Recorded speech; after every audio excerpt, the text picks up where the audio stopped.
Bine v-am găsit, bine v-am regăsit, dragilor din Zodia Taur, oriunde v-ați afla. Iată-ne din nou împreună la o nouă lectură. De data aceasta va fi o lectură premieră pe acest canal. N-am mai făcut-o până acum, cel puțin nu sub această formă. O lectură astrologică în care voi încerca să văd pe fiecare casă în parte din cele 12 case ce ne spun cărțile, care este situația, cel puțin la modul general, și cum vă afectează pe voi, dragilor din Taur, în perioada următoare a lunii noiembrie, mai precis între 3 și 9 noiembrie. Așa că, dragii mei, toți cei care aveți soarele, luna, Venus, ascendentul sau oricare alt aspect astral important pentru voi din harta voastră astrală și care are legătură cu Zodia Taur, această lectură este de asemenea și pentru voi. Desigur, nu uitați, este totuși o lectură generală, vă rog să luați decât acele mesaje care vor rezona cu voi, iar restul lăsați-le să zboare în univers, pentru că sigur sunt pentru alte energii, care într-o mai mică sau mai mare măsură au o legătură cu Zodia Taur. Și haideți să vedem care este situația generală pentru fiecare casă astrologică a dragilor mei din Taur în perioada 3 noiembrie până pe 9 noiembrie inclusiv. Să vedem care este situația generală pentru fiecare casă astrologică a dragilor mei din Taur în perioada 3-9 noiembrie. Și haideți să vedem.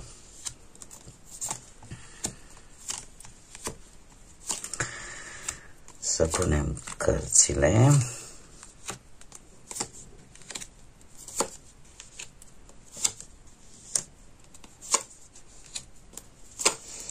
Și vom pune o carte surpriză să vedem un sfat, poate, sau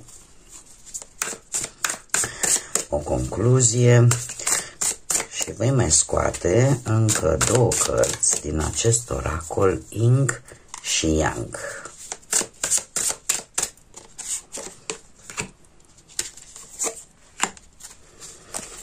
Bun, haideți să vedem. Și începem, bineînțeles, cu prima casă, casa ascendentului, care ne vorbește de cum sunteți voi, cum vă arătați voi lumii, cam ce fel de, dacă aveți parte de începuturi, cam cum sunt ele. Și avem un rege de spade, dragilor. Sunteți foarte intransigenți, cel puțin așa vă percepe lumea. Sunteți într-o formă în care aveți un intelect foarte puternic și vă țineți în frâu foarte bine emoțiile. Sunteți foarte serioși, este cel puțin fața pe care voi o arătați lumii, și cu atât mai mult cu cât poate unii dintre voi chiar aveți un ascendent într-o zodie de aer, Gemeni, Balanță sau Vărsător. Probabil că sunteți... Dacă trebuie să luați, de exemplu, anumite decizii, nu veți fi influențați nici de emoții, nici de sentimente, veți fi foarte fermi, foarte hotărâți, și asta poate să facă ca unele persoane de lângă voi să nu prea vă agreeze foarte tare. De ce? Pentru că și punctul de vedere atunci când vi-l impuneți, o faceți într-o formă foarte autoritară, da? Cu un pic de severitate, cu un pic de autoritate și, cum am mai spus, sunteți foarte intransigenți, mai ales dacă sunteți și în poziția de șef sau aveți o poziție ierarhică mai înaltă, cumva nu mai suportați niciun fel de încălcare de reguli, nici absolut nimic. Chiar dacă asta de multe ori, și aici probabil că ar trebui să țineți cont în următoarea perioadă, să nu deveniți totuși prea excesivi. Adică trebuie ținut un pic cont totuși și de sentimentele celorlalți, dacă voi sunteți în faza în care nu vreți să vă, cum să spun eu, să vă abată de la deciziile voastre, sau sunteți foarte duri, ca să zic așa, sau cel puțin așa vă percep ceilalți, sau asta este fața pe care voi o afișați. Hai să vedem casa a doua, care ne vorbește despre bani. despre bani, despre posesiuni, despre valorile voastre, avem un 7 de bâte. Dragilor, pe partea banilor se pare că ori ați făcut o investiție și încă așteptați să înceapă rezultatele să apară, sau pur și simplu sunteți într-o perioadă în care începeți să faceți o triere. O triere în sensul în care vedeți, dom'le, ce situație, mi înghit bani și nu se mai merită să mai investesc în cutare loc, sau unde ar trebui să pun ca să-i mulțesc. Asta ar fi una.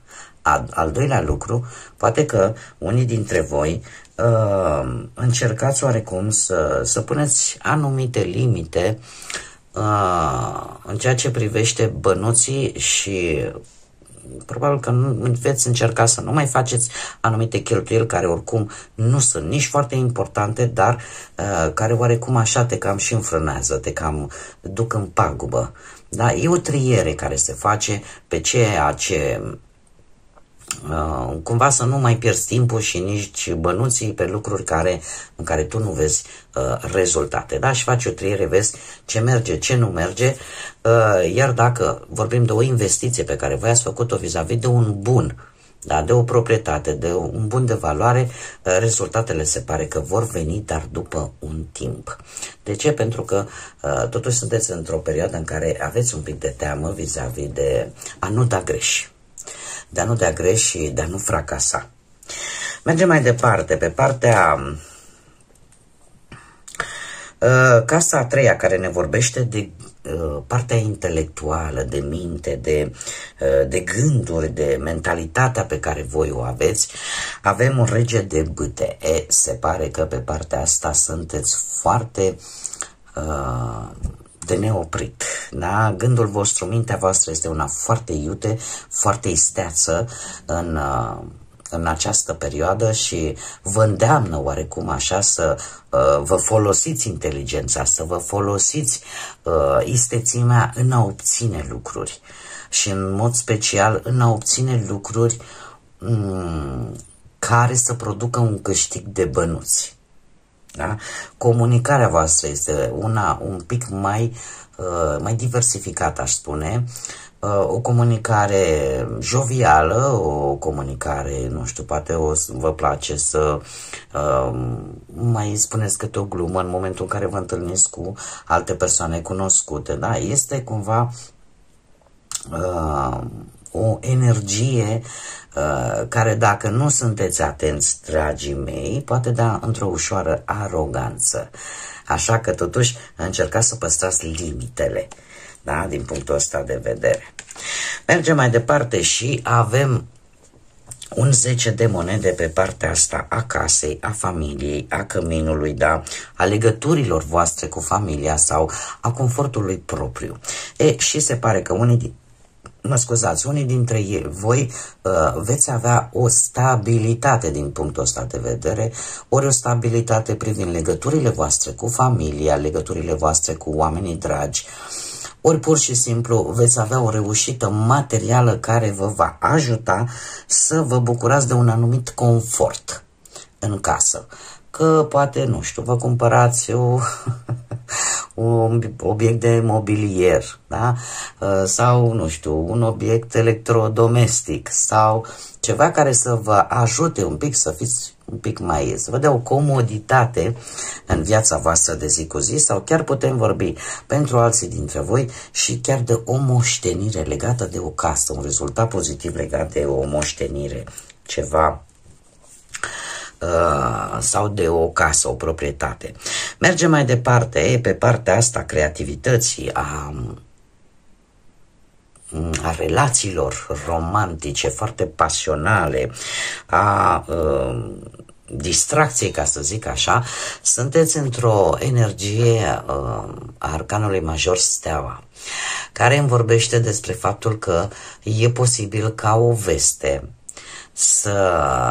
o veste legată într-un fel sau altul mult aș zice că e vorba de venirea pe lumea unui copil sau că veți afla că veți fi părinți sau că e legat de un copil, o veste bună care parcă îți ridică moralul. Da, o veste poate vis-a-vis de unul din copii, dacă cei care aveți copii, și această veste parcă te ridică un pic așa și zice, dom'le, într-adevăr, uite că chiar se poate, îți redă un pic optimismul. Sau putem vorbi de situația în care voi primiți o veste și din punct de vedere al relației romantice, al pasiunii cu care voi trăiți aceste lucruri, să vă bucure și de asemenea să vă dea mult mai multă încredere în voi. E posibil ca unii dintre voi în această perioadă să aibă așa o conexiune mult mai bună în pereche, o conexiune mult mai bună chiar și în acele relații, să zicem, aventuriere, da? Să existe acel romantism și un moment fericit plin de foarte multă pasiune. Mergem mai departe, casa 6 care ne vorbește de sănătate. Aici, dragilor, trebuie să aveți un pic de grijă, pentru că sunt anumite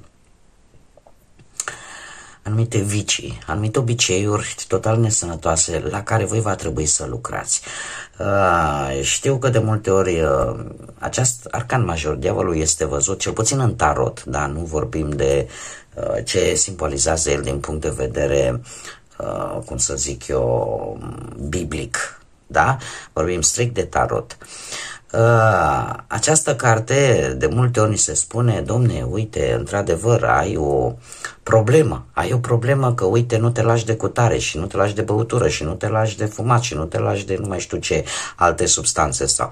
Da, într-adevăr, dar ce nu se spune este faptul că această carte, și este un adevăr și chiar un adevăr biblic, se spune că Dumnezeu, când ne-a lăsat aici pe pământ, ne-a dat un lucru important și ne-a dat acel liber arbitru, care înseamnă puterea de a alege. De multe ori, când suntem supărați de o anumită situație, începem și spunem, păi m-a pus ăla cu coarne să fac. Nu ne pune nimeni, dragii mei.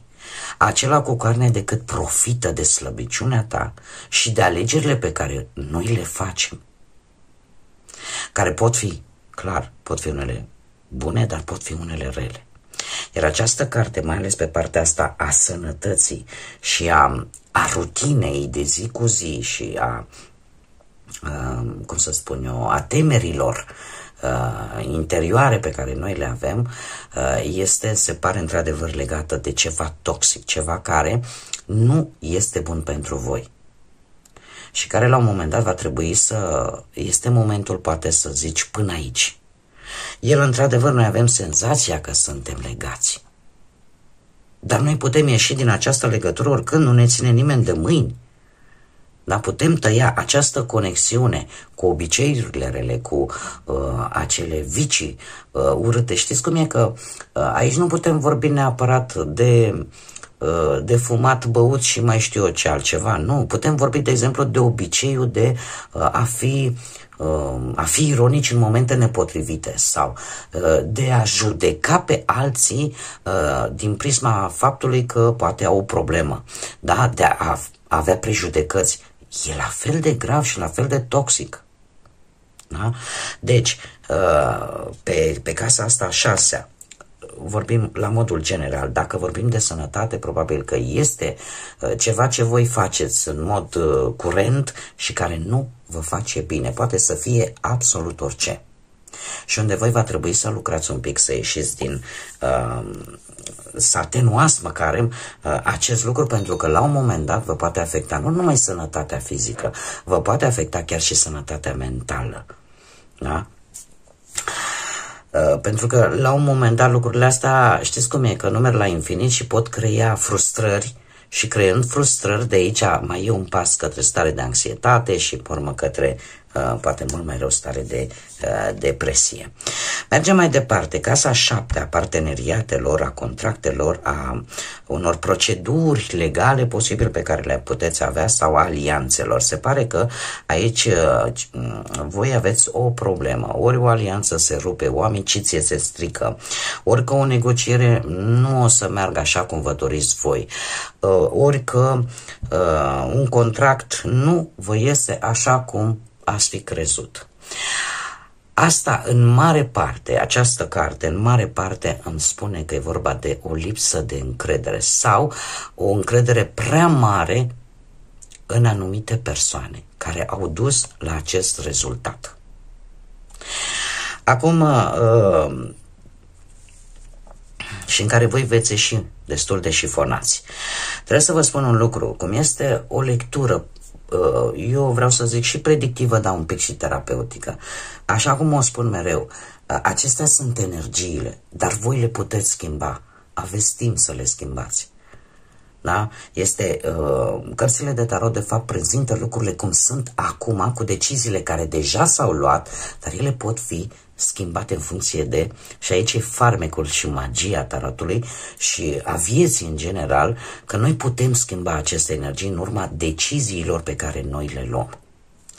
Mergem mai departe și avem casa a 8-a, casa a 8-a a transformării, a sexului, da, a vieții intime, și avem Marea Preoteasă. Dragii mei dragi, sunteți foarte magnetici din punctul ăsta de vedere în această perioadă și eu aș spune, mai ales cei care aveți poate și un ascendent în Scorpion, sunteți într-o perioadă în care, în afară de faptul că sunteți mai atractivi, mai ales doamnele, veți fi mult mai atractivi pentru sexul opus, dar și domnii au șansa poate să întâlnească o energie feminină foarte magnetică, misterioasă, care să vă atragă și să vă creeze niște emoții destul de puternice.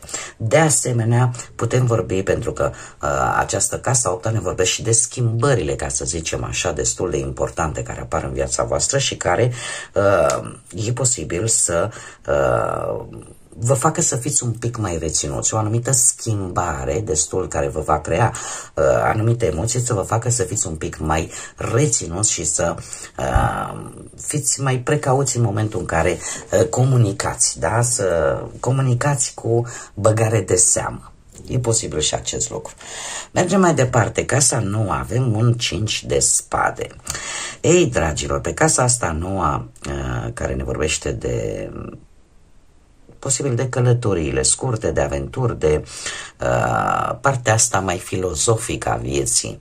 Acest 5 de spade mie îmi spune că atunci când probabil că unii dintre voi în această perioadă veți alege fuga. Atunci când aveți vreun conflict, vreo tensiune cu ceilalți, din temirce, din gelozie, din invidie, cumva poate că veți încerca, cel puțin, posibil chiar într-o călătorie, mare grijă, să nu vă implicați într-un anumit conflict. De ce? Pentru că acel conflict e posibil să nu aibă ca rezultat, să ieșiți tot voi prejudiciați, îmi cer scuze, din acel conflict. E posibil să fie, nu știu, să aibă legătură poate cu o călătorie, dar în mare parte să aibă legătură cu o gelozie, cu o invidie. Da, așa că este de recomandat să vă alegeți luptele în această perioadă și mai ales când e vorba de drumuri. Când plecați la drum, încercați să nu vă implicați în tot felul de conflicte, pentru că nici celălalt nu va avea de câștigat, dar nici voi cu atât mai mult. Este cartea care, în general, vine cu acest avertisment de a-ți alege cu grijă bătăliile, pentru că chiar dacă aparent să ai senzația, dom'le, am câștigat, a fost ca mine, totuși sunt șanse foarte mari să ai anumite pierderi pe termen lung, așa că bine ar fi totuși să nu vă implicați prea tare în tot ce ține de discuții de astea, mai ales legate de filozofia asta de viață, de ce părere ai tu, cum vezi tu viața, pentru că sunt discuții care de obicei nu duc nicăieri și nici nu aduc ceva pozitiv. Ei, și avem casa 10, avem un 10 de bâte.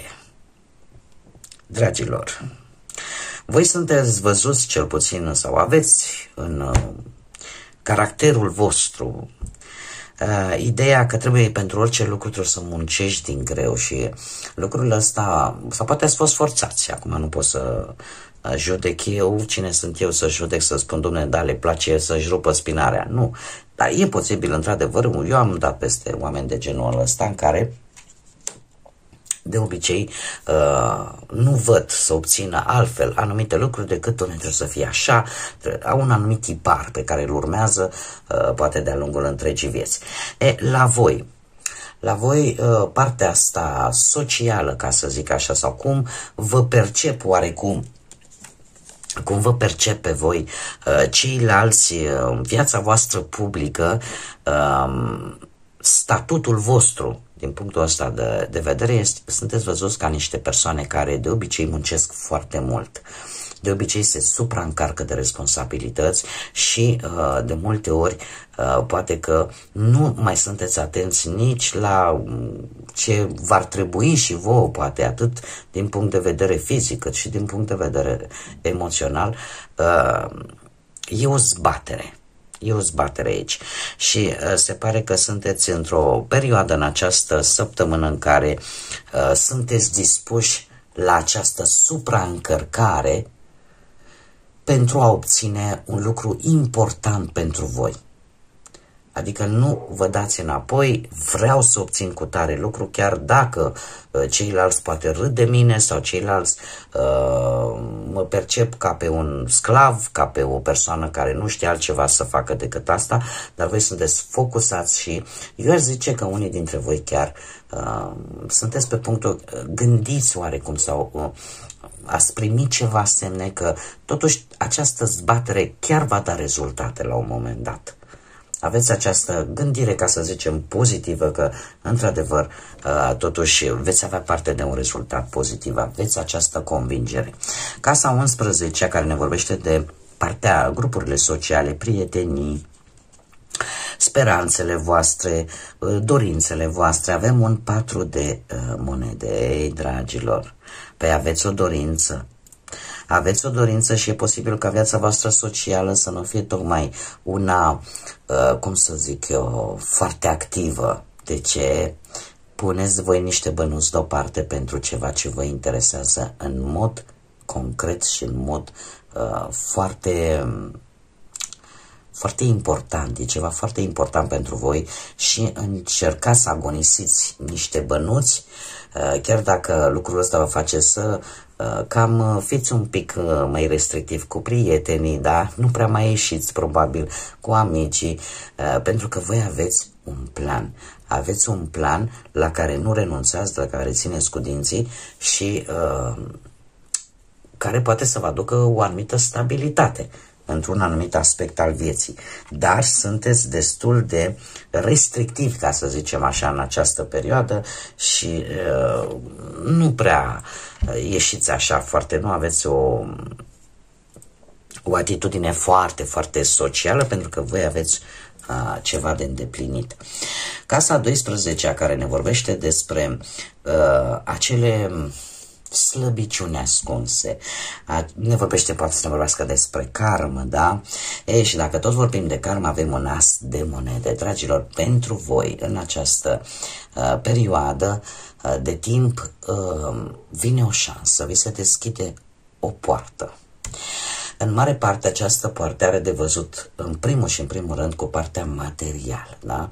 E o mare oportunitate care vine către voi pentru a prospera, cel puțin din punctul ăsta de vedere. E modul subtil în care funcționează karma, în care funcționează acele forțe pe care noi nu le putem controla pentru că sunt transcendentale, sunt forțe divine, da? Care cumva ne aduc în viață. Chiar am văzut, uite, îmi pare rău că era de pe la muntele Athos un călugăr foarte, sigur îl vedeți și voi pe TikTok, care chiar spunea: Doamne, tu ceri lui Dumnezeu bun, El te ascultă, dar așa cum și eu la rândul meu am spus-o de multe ori, Dumnezeu lucrează prin oameni. Lucrează prin oameni și se întâmplă, și sunt sigură că mulți dintre voi ați pățit acest lucru, să apară anumite persoane în viața voastră decât pentru un anumit scop, după care dispar. Pentru că ăsta e modul divinității de a lucra și de a ne ajuta. Nu o să vină nimeni, cum să spun eu, e